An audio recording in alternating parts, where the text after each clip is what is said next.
Good evening, guys. So I've been looking at the rumored specs that have been leaked in the PDF for the new Canon full-frame mirrorless named the EOS R, and there are a few things that I think needs to be addressed with that specs. If these are the final specs, then there are a few missing pieces that are not mentioned completely in the specs that may be deal breakers for others. I've been through the net, YouTube and over the internet looking at stuff, and no one seems to be talking about some of these issues. Everyone seems to be praising the specs, looking at how good they are. And don't get me wrong, these are some good specs for a camera. However, there are still some major things that have not been mentioned on this that could potentially be deal breakers. These are rumored specs and have not been confirmed by Canon yet. Canon's official announcement will be coming out on September 5th. However, if this rumored specs is truth, then this body is missing a few items that no one is talking about currently that I believe needs to be brought out to the forefront. Now, I'm not saying that these things are deal breakers for me or for anyone else, or these are things that we need to look out for, but I'm just saying that these are things that are there but no one is really talking about, and just want to bring it out to the forefront. The first of this is IBIS. So there is no mention of IBIS at all, which is in-body image stabilization, on the rumored or the leaked specs in the PDF. That's a little bit concerning, and I'm not sure what it's going on here, because when I look at the lenses that have been announced for the RF mount, majority of them doesn't seem to have in-lens stabilization. Right, so there's no in-lens stabilization mentioned. There is no IBIS mentioned with the body, so it's a little bit of tricky here. The fact that there is no stabilization on the lens kind of tends me to believe that somehow there is stabilization in the body, but I do not see that mentioned anywhere on the PDF that has been leaked. So I will wait for the final announcement to see if this camera indeed has in-body image stabilization or not. The other thing that I don't see listed on the specs is dual card slots. Now, nobody is talking about this, and it's kind of surprising because just about a week ago or a few days ago, everyone was on Nikon for releasing the Z6 and the Z7 with one card slots. But now Canon seems to be doing the same thing, but nobody is talking about this. One of the main reasons why I switched from Canon to Sony was because at that point, the camera that I wanted to get was the 6D, but when the 6D Mark II was announced, there was only one card slot. I shoot events and weddings primarily, and I don't want to be in the situation where I will go back to my client and says, I lost all your pictures from your wedding because my SD card failed. Right? So I always shoot with two cards simultaneously.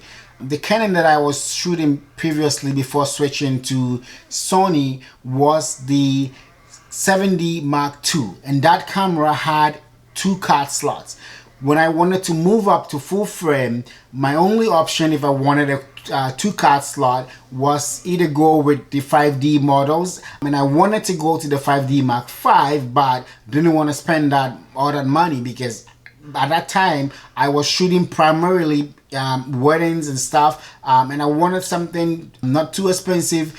Didn't need all the high megapixels. I was looking for something around the 24 megapixels area, and the 6D Mark II came out with one card slot. So for that reason and a host of others, I decided against the 6D Mark II and went with the Sony a7 III.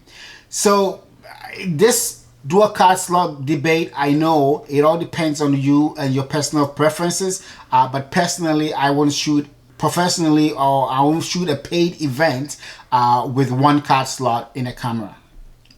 That's just my thought on that piece. The other thing that is not mentioned on the PDF is IAF. There is no mention of eye detection AF in this specs that have been leaked. That to me is really may not be a deal breaker in its own. I don't know about you if that's a deal breaker, but after using IAF so much on the Sony bodies, it's something that I really like using, and I was hoping that Canon or Nikon, when they introduce their full frame mirrorless bodies, could at least come up with some sort of version of that, but it doesn't look like any of them will be able to provide that for us at this point. Lock profile. So there is no lock profile listed on this Canon body. Sony gives us the S-Log3 and S-Log2. Nikon is giving us the N-Log on the Z7 and the Z6. Canon, on the other hand, is not providing us any lock profiles if these rumored specs are true. The other thing that, in my opinion, is a little bit silly for Canon to leave out in this age and this time of mirrorless cameras is the fact that the camera does not do 120 frames in full HD. Almost every camera is offering it. The Nikon Z6, Z7 is offering that. Sony has that in the A7 III, but Canon is taking that out. And instead, if you want 120 frames per second, you are going to have to shoot in 720p.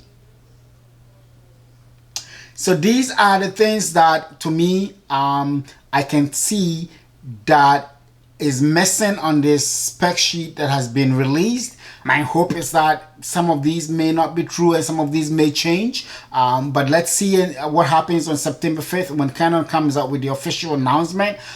If these rumored specs are true, then yes, these pieces are missing, and if this is to be true, I want to know your thoughts and your opinions. And is any of these a deal breaker for you in this body? If you are a Sony shooter who came from Canon, is there something that will make you go back, or is any of these a deal breaker that will prevent you from going back to the EOS MR camera? That's all I wanted to share with you guys today. Consider subscribing to this channel if you're not. In the near future, I'll be coming up with more videos as more details come up on the EOS R body. Stay tuned, stay blessed, and keep creating.